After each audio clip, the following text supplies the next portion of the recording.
delicious day here in the Let's Make Food from Food Kitchen, and today I'm making dinner.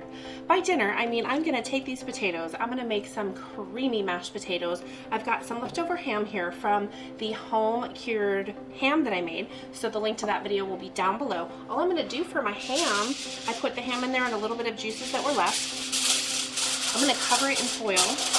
My oven is preheated to 350 degrees. So, this needs to bake for about 30 minutes. We want to just get it up to that safe temperature of 165.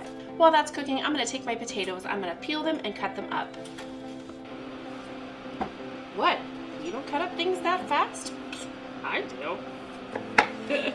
Just kidding. Okay, so while I'm finishing up this last potato, let's talk real quick about what kind of potato works well in mashed potatoes.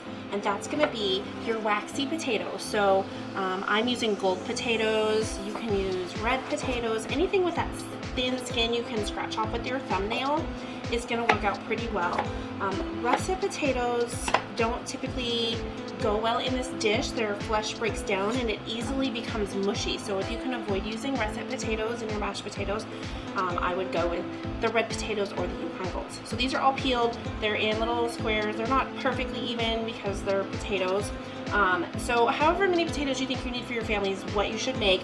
Our measurements here are flexible based on that. My water is basically room temperature right now. You don't want to start your potatoes in hot boiling water because they won't cook evenly. You want to bring them up to boiling from cool. And you just want to cover them. And I'm putting them in this way, don't splash too much because it was a full bowl. So I think at this point I can just splash a little. Okay, so I'm just going to scoop out a little water because I don't need that much. I'm just wasting energy trying to boil it. I want them to just be covered. So these are going to boil for about 15 minutes. Check them with a fork. Once they're fork tender, we're ready to drain them into a colander and move on to the next step. One of the things we can do while we wait for our ham to bake and our potatoes to boil is make a honey mustard. So this is my whole grain mustard, and the link to that video will be down below in the description. And this is my local honey that I picked up. I have a half a cup of mustard and a quarter cup of honey, and you can adjust this recipe based on your taste. If you add a little bit more honey and maybe a little bit of vinegar or something, you can make this into more of a salad dressing. So there's a variation for you. And all I want to do is stir this up. And once that's done, it'll be ready for our ham. You can do this as a glaze as well. So you can make this, and then in the last little bit of your cooking time, you can add this onto your ham. I don't personally do that because, as we've discussed before, if you've watched some of my other videos, you know, I have picky kids. Okay, so this is just about good to go. It doesn't take much to make this. I'm gonna let this just sit on the side and wait for our ham, yes, to be ready.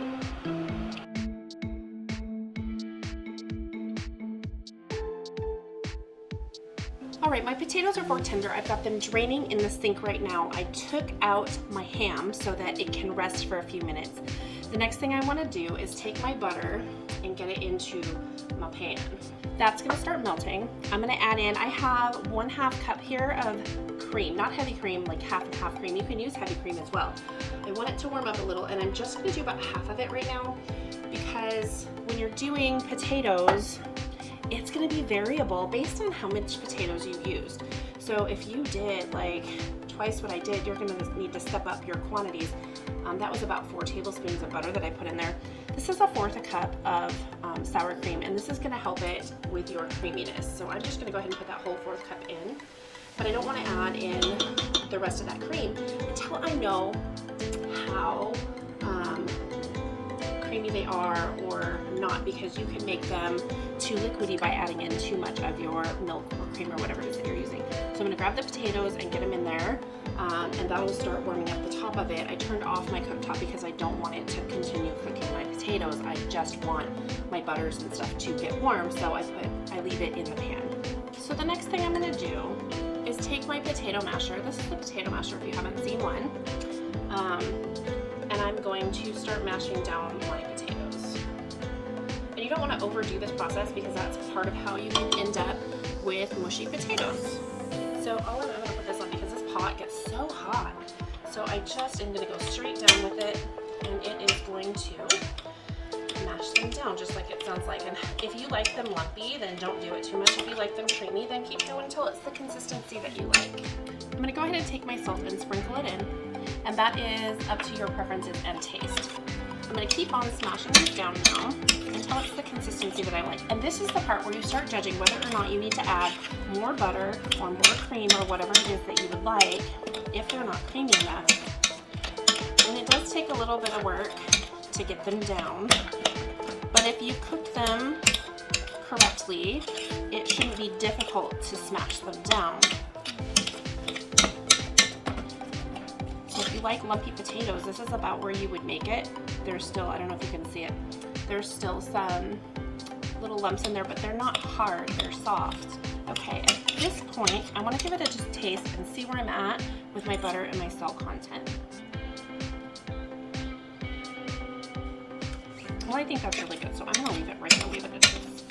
I want to get a little bit of ham onto my plate. And I think this piece is going to do nicely. So there's some ham and a nice scoop of mashed potatoes. So this dish is ready to go. I think the only thing left to do is to eat, because I think cleanup can wait till tomorrow, right?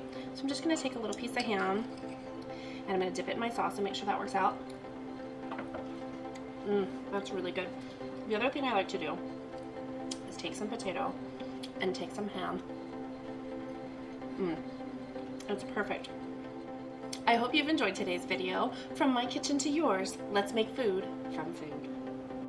That's one, boy.